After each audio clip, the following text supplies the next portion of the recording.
ഫർദോയിലെ പാറക്കെട്ടിൻ്റെ ഗർഭത്തിലുള്ള ഇറാൻ്റെ ആണവ കേന്ദ്രം തകർക്കാനാണ് ഇസ്രയേൽ അമേരിക്കയുടെ ബങ്കർ ബസ്റ്റർ തുരപ്പൻ ബോംബുകൾ ആവശ്യപ്പെടുന്നത്.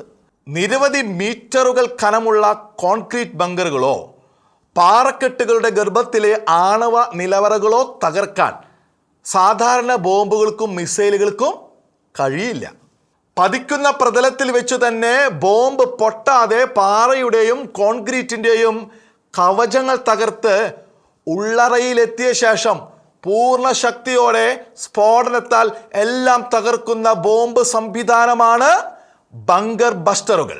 ഉരുക്കോ ടങ്സ്റ്റണോ ഉപയോഗിച്ച് നിർമ്മിക്കുന്ന അവ വേഗവും ഭാരവും ഉറപ്പും ചേർന്ന കനത്ത ആക്കബലത്താലാണ് മേൽക്കവചം തകർത്ത് ഉള്ളിലെത്തുക. എത്തുന്നതോടെ അതിസംഹാരമായ സ്ഫോടനവും അതിനൊപ്പമുള്ള കുലുക്കവും കമ്പനവും ആഘാത തരംഗങ്ങളും കൊണ്ട് ചുറ്റിനുമുള്ള ലക്ഷ്യങ്ങളെ അപ്പാടെ തകർക്കും. ലളിതമായി പറഞ്ഞാൽ തുറന്നു ചെന്ന് പൊട്ടിച്ചും ഇളക്കി മറിച്ചും തകർക്കും. ഇസ്രയേലിന് ബങ്കർ ബസ്റ്ററുകളുണ്ട്. പക്ഷേ പ്രശസ്തമായത് അമേരിക്കയുടെ വക 14,000 ടണ്ണിനടുത്ത് ഭാരമുള്ള GBU-57 ആണ്. അത് അമേരിക്കയ്ക്കേ ഉള്ളൂ. അത് തൊടുക്കാനുള്ള B-2 സ്പിരിറ്റ് അദൃശ്യ ബോംബർ വിമാനവും അമേരിക്കയ്ക്കേ ഉള്ളൂ.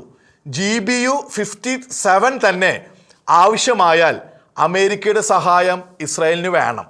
അതുകൊണ്ടാണ് അമേരിക്ക സഹായിക്കാതെ ഇറാനിലെ ബങ്കറുകളെല്ലാം തകർക്കാൻ ഇസ്രായേലിന് കഴിയില്ലെന്ന് മുമ്പ് തന്നെ ഇസ്രായേലിൻ്റെ മുൻ സൈനിക ഇൻ്റലിജൻസ് മേധാവി പറഞ്ഞത്.